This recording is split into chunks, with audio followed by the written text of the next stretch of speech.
I never thought I'd see the day where my birthday felt like just another page on the calendar. No voice calling out my name, no laughter filling the room, no arms wrapping around my fragile shoulders. It was my 75th birthday, a milestone, a blessing to have lived so long, through war and peace, hunger and feast, love and heartbreak. But on this day, I sat alone, spooning lukewarm soup into a chipped bowl, in a house that once echoed with giggles and footsteps of my children. My old clock ticked steadily, a painful reminder of time passing, time I had given to others, every bit of it. I raised 3 children without ever thinking of myself, worked double shifts in diners, took in sewing work late at night, skipped meals just to keep the lights on and books in their school bags. I gave them everything, my youth, my energy, and even my dreams. I never went on vacations, never bought myself expensive gifts, because I was always saving, always thinking about their future. That's what a mother does, right? So last year, when they mentioned a trip they were planning, a big one, overseas, all of them together, I smiled. They talked about sandy beaches, warm sun, luxury resorts. Their eyes sparkled with excitement, and my heart filled with pride. I could see they wanted this, needed this. But when they hesitated, talked about how expensive it was, I didn't even blink. I told them I had saved up a bit for emergencies, and what better use of that money than making memories with their children. They protested a little, but not for long. Soon plans were in motion. Flights were booked, bags were packed. I gave them the money from an envelope hidden behind old cookbooks, savings from years of penny pinching, birthday bills I never spent on myself, coins collected in jars over decades. I handed it over with a smile, my heart full, thinking it was a gift of love. I told them to enjoy, to make the most of it, and they promised they would. They said they'd call, they'd check in, they'd make my birthday special from wherever they were. Then came my birthday. I woke early, too excited to sleep in. I put on my Sunday dress, the pale blue one they always said made my eyes sparkle. I brushed my hair, dabbed on a little perfume, and set the dining table, as if expecting guests. I brought out the good china, laid out a linen napkin, even bought myself a small cake from the bakery down the street. I lit one candle and waited. The morning sun poured through the curtains as I sat by the phone, checking it every few minutes. I wasn't expecting a party, but a call, a message, even a short one, would have meant the world. But the hours slipped by. Noon came and went. The cake sat untouched, its icing beginning to sweat in the warmth of the room. I scrolled through my phone, refreshing the family group chat. Nothing. Just silence. I checked my voicemail. Empty. Finally, around 5 p.m., a photo popped up in the family group. It was of all of them, my children, their spouses, my grandkids, standing on the deck of a yacht.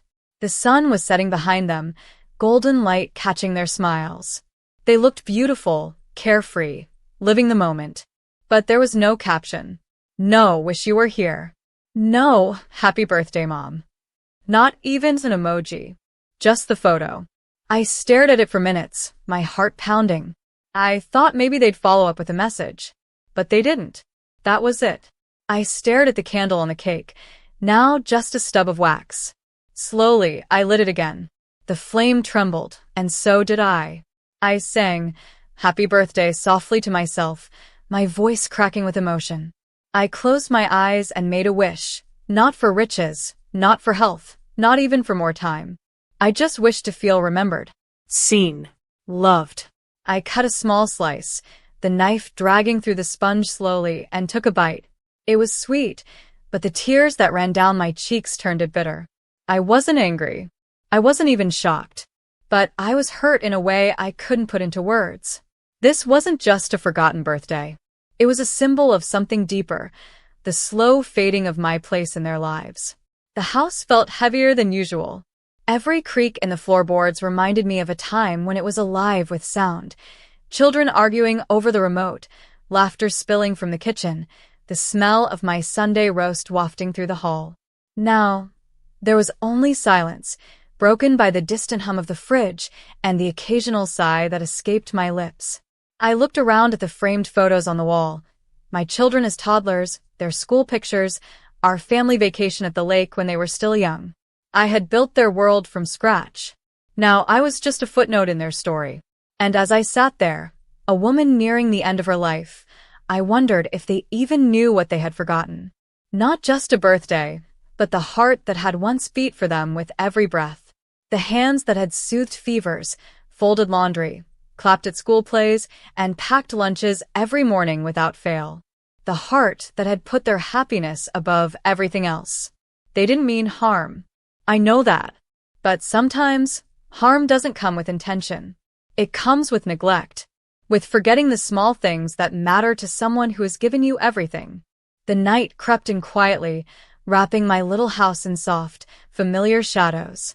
I sat by the window, the same one where I used to rock my babies to sleep, humming lullabies into the dark while the moonlight kissed their tiny faces. That window had seen everything: snowfalls, lightning storms, and years of birthday candles blown out with giggles and frosting-smeared cheeks. Now, that same moon looked down at me, steady and silent, as if offering comfort I didn't know how to ask for. I held an old photo album in my lap, the pages worn, edges soft like an old quilt. The album smelled of memories, faint traces of baby powder, ink, and time. I opened it slowly, letting the years unfold page by page, like a story that once belonged to me. There we were, in matching sweaters one Christmas, on a picnic blanket in spring, on the porch with watermelon smiles in summer. I remembered every moment. I remembered how they used to run to me when they were scared, how their tiny arms wrapped tightly around my neck. I remembered how their eyes lit up when I walked into the room, how they used to fight over who got to sit in my lap. Back then, I was their entire world. And for me, they were mine. I gave them my mornings, my nights, my hopes. I stayed up when they had fevers. I stayed strong when I was tired. I gave when I had little. And I never once asked for anything back, not gifts, not praise, not even rest. Just love, just to be remembered. As I turned each page, I paused at a photo for my 55th birthday. I was younger then, still full of energy, surrounded by cake and chaos and grandkids climbing over my shoulders. They had thrown me a surprise party that year. There were balloons, candles, homemade cards, and my daughter's carrot cake with the slightly burnt edges I always pretended not to notice. We laughed until our stomachs ached. I felt full, not from food, but from the joy of being seen. It wasn't about the party. It was about the feeling that I mattered, that I was loved in the way I had loved them. Now, I couldn't help but wonder when that changed. Was it a slow shift, like summer quietly giving way to fall, or had I simply stopped being part of their everyday story? I tried to be understanding. They're busy. Jobs. Kids. Responsibilities. I get it.